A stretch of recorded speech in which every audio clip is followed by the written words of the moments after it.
Bonjour à tous, c'est Pauline ou Pochou Doodle, bienvenue sur ma chaîne YouTube. Aujourd'hui, je vous propose une vidéo FAQ. Pendant que je réponds à vos questions, vous allez me voir travailler en temps réel et apprécier les sons de mon quotidien.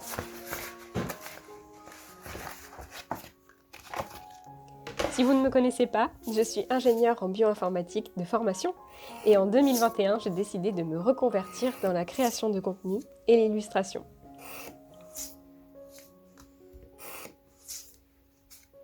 Mes créations sont principalement orientées autour du bullet journal et de la création de kits de stickers.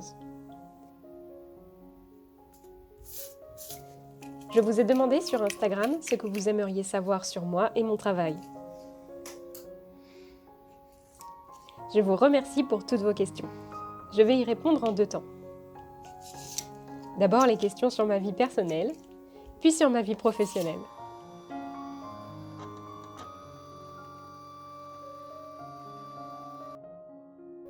Côté perso, Lydie Nico était particulièrement curieuse et Mi-Icrea veut tout savoir. Je ne vais peut-être pas tout vous dire quand même, mais je peux vous dire que je vis en couple. Nous allons fêter nos 9 ans ensemble avec Simon. Vous avez pu apercevoir ses mains et entendre sa voix, mais il ne préfère pas se montrer dans mes vidéos. Nous vivons dans notre maison au nord de Rennes, que nous avons eu la chance d'acheter juste avant la crise sanitaire.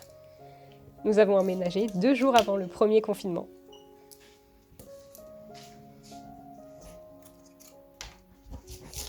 Nous avons un chat et un chien, Gabi et Tucky, qui sont d'ailleurs toutes les deux les vraies stars de ma chaîne YouTube.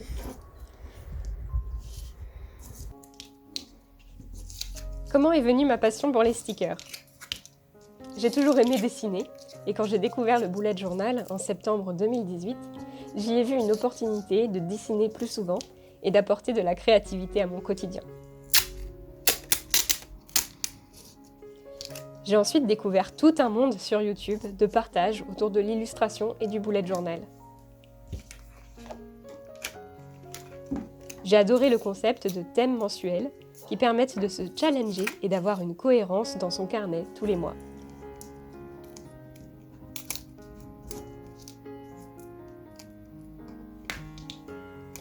Le jour où j'ai réalisé qu'il existait des machines pour découper ses propres planches de stickers, j'ai compris que ce serait le meilleur moyen d'exploiter à fond ma créativité pour créer des thèmes.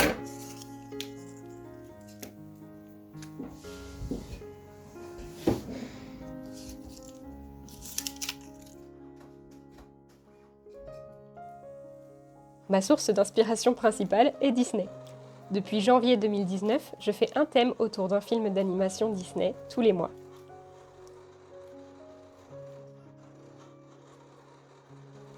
J'ai toujours aimé les films Disney. Enfant, je m'amusais déjà à dessiner les personnages. Et j'ai créé une playlist Spotify de toutes les chansons dans l'ordre de sortie des films que j'écoute plusieurs fois par semaine.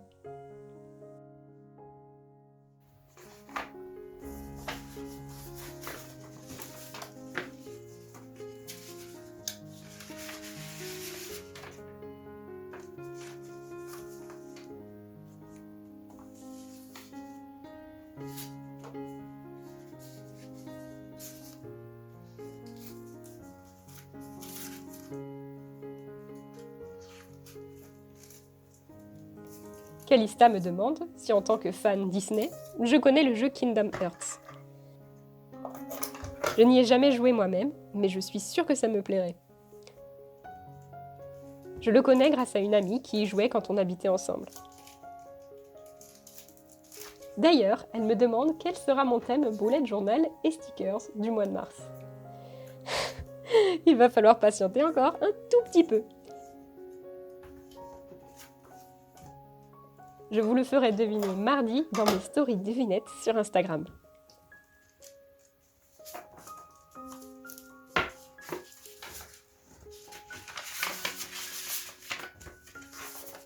Maintenant, pour une transition entre côté perso et côté pro, Lisa me demande ma plus grande qualité et mon plus grand défaut. Serait-ce un entretien d'embauche pour travailler avec toi chez Silhouette France? Mon plus grand défaut serait que je sais difficilement dire non. Mais je travaille dessus. Puisque parallèlement, une de mes grandes qualités est que si je m'engage à faire quelque chose, je m'y tiens. Heureusement, je sais assez bien anticiper ce que je suis capable de faire et je suis assez organisée pour tenir mes deadlines. Notamment celles que je m'impose à moi-même pour la création de contenu. Par exemple, j'ai posté ma première vidéo YouTube le 27 avril 2020, avec l'idée que je posterai une vidéo par semaine.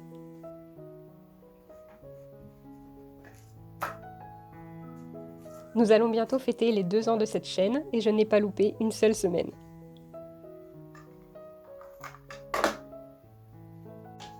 Continuons donc sur les questions côté professionnel.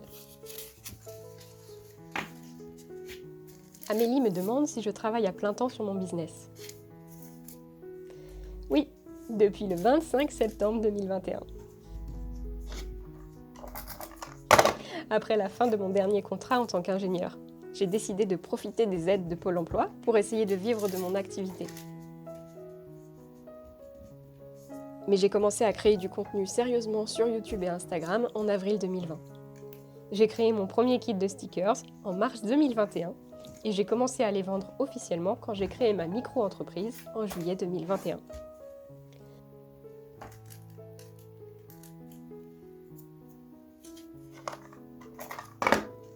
Floppy, qui est aussi illustratrice et aimerait vivre de cette passion, est forcément très intéressée par le côté professionnel. On va commencer par l'organisation de mes journées, qui m'a aussi été demandée par Aude.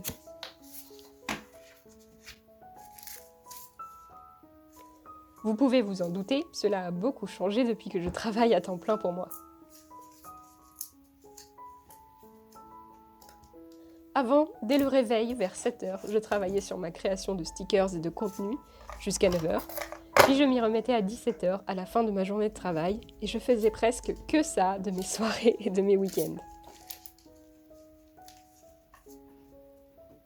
Maintenant, j'ai retrouvé mes matinées, mes soirées et mes week-ends.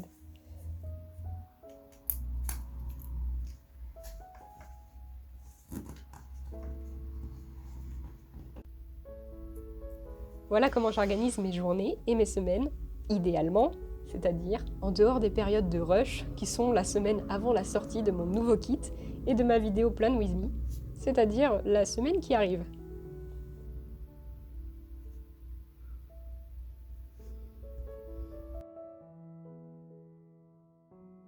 Je commence mes journées par du sport ou du dessin, puis mon petit déjeuner, le tout devant YouTube.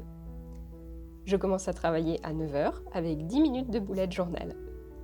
Je suis plus efficace le matin. C'est souvent le matin que je fais les choses les plus difficiles, comme la création de contenu, l'édition de vidéos, l'écriture de sous-titres ou de posts de blog pour mes abonnés Ko-fi, et bien sûr, quand il le faut, l'administratif. J'aime faire ma pause déjeuner devant une série, 1 ou 2 épisodes en fonction de ma motivation et de ma quantité de travail. L'après-midi est en général consacré à la création. Je prépare des commandes, je dessine mes kits. Mais la clé pour avoir toujours du contenu à proposer, c'est de filmer le plus possible. Donc en fait, je suis toujours en train de créer du contenu.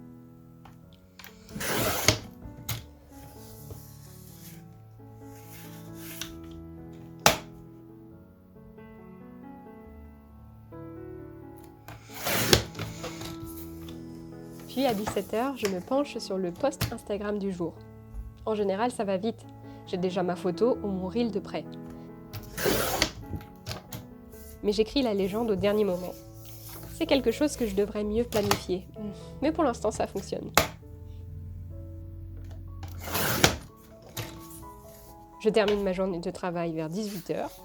Je me laisse juste le droit de répondre aux commentaires et à mon Discord jusqu'à 19h.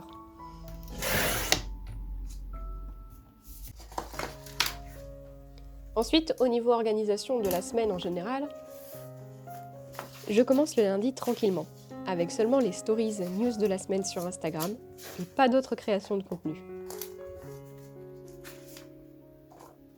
Si j'ai une vidéo bonus de prévue pour le mercredi, je filme le lundi et j'édite le mardi. Ensuite, si ce n'est pas un vlog, je filme pour ma vidéo du dimanche, le mercredi et le jeudi. Et je monte et prépare la vidéo le jeudi et le vendredi. Il m'arrive encore parfois de finaliser les sous-titres ou la miniature le samedi matin, mais c'est tout ce que je fais le week-end. Jusqu'au dimanche à 14 h où je chatte avec vous pendant la diffusion en première de ma vidéo de la semaine.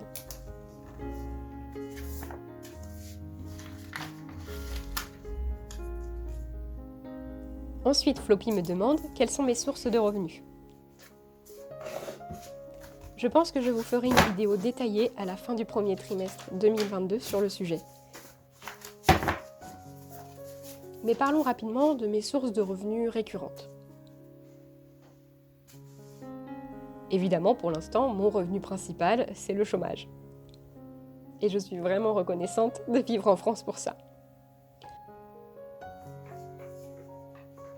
Ensuite, jusqu'à janvier, c'était ma boutique en ligne de vente de stickers. Mais maintenant, ce sont les abonnements que j'ai créés qui vous permettent, selon le palier choisi, d'accéder à du contenu exclusif, des fonds d'écran à télécharger, un accès à un serveur Discord et aussi de recevoir en avant-première mon kit de stickers du mois. C'est justement les enveloppes du mois de février de mes abonnés Doodles que vous me voyez préparer depuis le début de cette vidéo.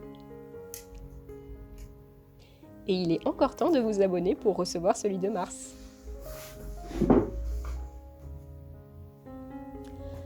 On a donc ensuite ma boutique en ligne. Puis, la quatrième source de revenus, c'est devenu YouTube, depuis janvier également. Mais pour vous donner une idée, pour l'instant, je gagne moins d'1 euro par jour avec YouTube.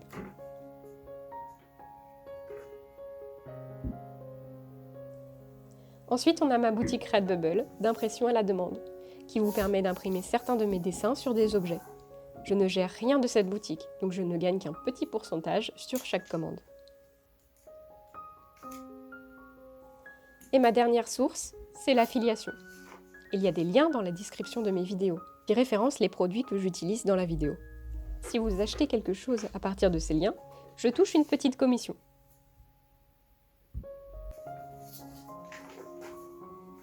J'ai aussi d'autres revenus exceptionnels quand je fais des commandes personnalisées. Et j'ai aussi fait mon premier projet freelance de création de visuels pour le site internet d'un ami. Ensuite, Floppy me demande mes objectifs à court, moyen et long terme. Voilà encore une question entretien d'embauche. Merci. Pas facile comme question. À court terme, il se répète tous les mois, c'est de créer mon nouveau thème de bullet journal et mon kit de stickers, tout en améliorant la qualité de mes contenus pour toucher toujours plus de passionnés. J'aimerais beaucoup pouvoir travailler avec des marques pour créer du contenu sponsorisé. Et pour ça, il faut leur montrer que je crée du contenu de qualité et surtout que ma communauté est engagée. J'aime vraiment partager ce que je fais. Donc à moyen terme, j'aimerais aussi animer des ateliers et peut-être créer des formations en ligne. L'idée sur le long terme, ce serait de générer juste ce qu'il faut de revenus passifs pour toujours créer sans me soucier de ce que ça peut me rapporter en plus.